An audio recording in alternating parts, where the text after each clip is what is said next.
హిందూ ధర్మశాస్త్రాల ప్రకారం నమస్కారం చేయడంలో స్త్రీలకు మరియు పురుషులకు వేర్వేరు పద్ధతులు నిర్దేశించబడ్డాయి. పురుషులు సాష్టాంగ నమస్కారం అంటే 8 అంగములు నేలకు తగిలేలా చేయాలి.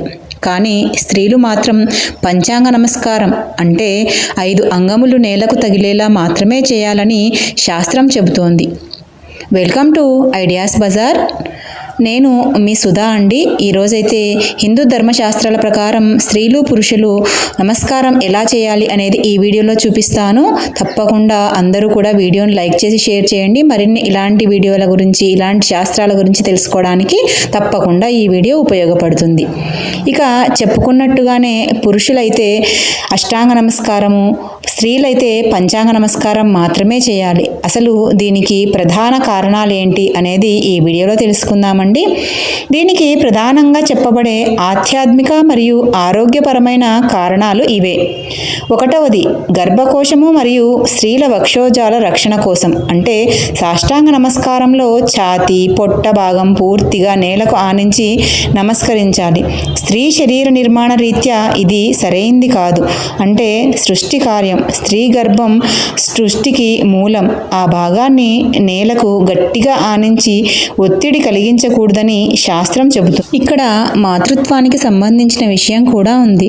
పిల్లలకు పాలిచ్చే వక్షోజాలు మరియు గర్భాశయం స్త్రీ మాతృత్వానికి చిహ్నాలు. వీటిని నేలకు తట్టించడం అమంగళంగాను, ఆ భాగాలను హానికరంగాను భావిస్తారు. భూమికి ఉండే గురుత్వాకర్షణ శక్తి లేదా భూమి నుంచి వచ్చే కొన్ని ప్రకంపనలు అంటే మ్యాగ్నెటిక్ వైబ్స్ నేరుగా గర్భకోశంపై ప్రభావం చూపకూడదనే ఉద్దేశంతో దీనిని పెద్దలు నిషేధించారు.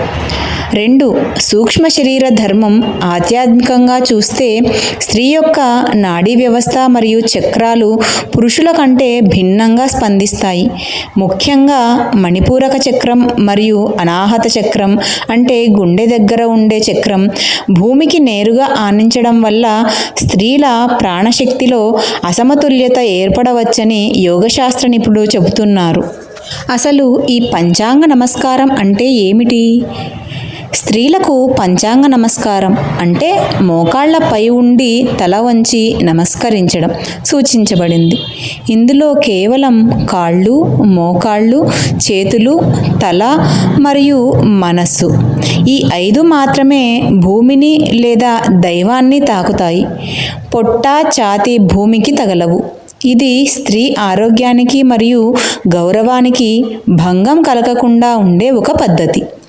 స్త్రీలలోని సృజనాత్మకతా శక్తికి అంటే గర్భానికి రక్షణ కలిగించడం కోసం మాత్రమే శాస్త్రాలు సాష్టాంగ నమస్కారాన్ని స్త్రీలకు నిషేధించి పంచాంగ నమస్కారాన్ని మాత్రమే సూచించాయి. తెలుసుకున్నారు కదండి. ఎవరికైనా మనము నమస్కారం చేసేటప్పుడు పురుషులైతే అష్టాంగ నమస్కారము, స్త్రీలైతే పంచాంగ నమస్కారం మాత్రమే చేయాలి. ఈ వీడియో గనక మీకు నచ్చినట్టయితే తప్పకుండా ఛానల్ని సబ్స్క్రైబ్ చేసుకోండి. మరిన్ని వీడియోలను మళ్ళీ మీ ముందు ఉంచుతాను.